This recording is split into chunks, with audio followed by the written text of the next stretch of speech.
mpendwa msikilizaji wa kipindi chako pendwa cha Kesha la Asubuhi. Baba yetu anajali. Baki nasi, fungua moyo wako. Usisahau kusubscribe na kusambaza kwa wengine. Mungu akubariki. Nena Roho ni Yesu, nena kwa upole, sema kwangu kwa pendo, huachwi upweke. Fungua moyo wangu, nisikie mara, jaza Roho na sifa, sifa zako Bwana. Kila siku nene vile kwa upole, nong'oneza kwa upole, upole wa pendo. Daima utashinda, uhuru ni wako. Nisikie maneno, huachwi upweke. Karibu katika Kesha la Asubuhi la Januari 27. Somo lisemalo kuunganishwa kama wana wa Mungu. Hebu na tuombe. Baba yetu wa mbinguni, asante kwa ulinzi wako. Asante kwa asubuhi ya leo tunapoenda kusoma neno lako. Kwa pamoja nasi ni katika jina la Yesu, amen. Kwa kuwa ninyi nyote mmekuwa wana wa Mungu kwa njia ya imani katika Kristo Yesu. Wagalatia 3:26. Ni nadra kupata watu wawili wanaofanana kabisa miongoni mwa wanadamu, kadhalika na miongoni mwa ulimwengu wa asili. Kuna tofauti moja katika utofauti kwa watoto wa Mungu, udhihirisho wa upendo na uvumilivu bila kujali tofauti ya silika. Huu ndio ushuhuda kwamba Mungu alimtuma mwanaye ulimwenguni ili kuwaokoa wenye dhambi. Umoja ambao upo kati ya Yesu na wanafunzi wake hauharibu haiba ya mtu awaye yote. Kwa akili, kusudi na kwa tabia ni wamoja, lakini sio kwa nafsi. Kwa kuwa washirika wa Roho wa Mungu, kwa kukubaliana na sheria ya Mungu, mtu anakuwa mshirika wa asili ya uungu. Yesu anawaleta wanafunzi wake katika muungano ulio hai na yeye pamoja na Baba. Kupitia utendaji kazi wa Roho Mtakatifu katika akili ya mwanadamu, mtu anakamilishwa ndani ya Yesu Kristo. Muungano na Yesu huanzisha mfungamano wa umoja na mtu mwingine.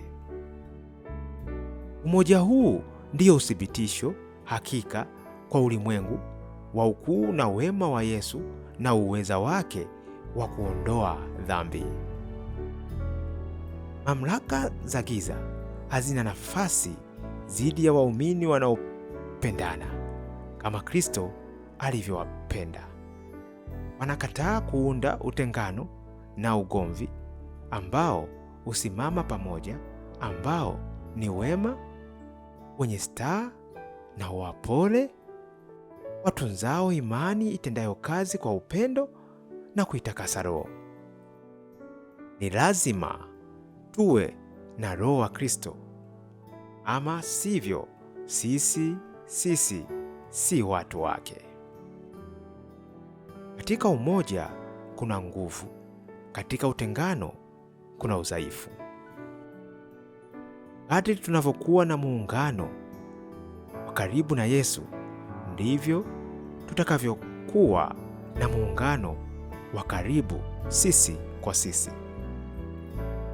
Tofauti na kutoridhika, ubinafsi na majivuno hupambana kushika hatamu. Haya ni matunda ya moyo uliogawanyika, ulio tayari kupokea mapendekezo ya adui wa roho. Shetani anafurahia sana pale anapootesha mbegu za mafarakano.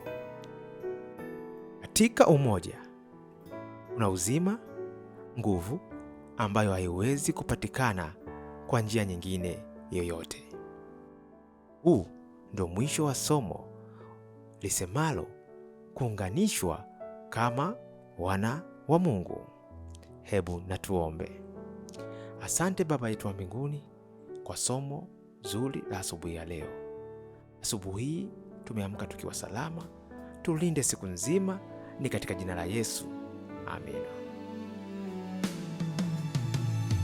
Nena kama zamani ulipoitoa sheria takatifu, niweke pia nipate kutukuza wewe Mungu wangu, mapenzi yako tena daima kusifu. Kila siku nene vile kwa upole, nong'oneza kwa upole, upole wa pendo. Daima utashinda, uhuru ni wako. Nisikie maneno, huachwi upweke. Kila siku nene vile kwa upole, nong'oneza kwa upole, upole wa pendo. Daima utashinda, uhuru ni wako. Nisikie maneno, huachwi upweke. Kila siku nene Vile kwa upole, nong'oneza kwa upole, upole wa pendo. daima utashinda, uhuru ni wako. Nisikie maneno, huachwi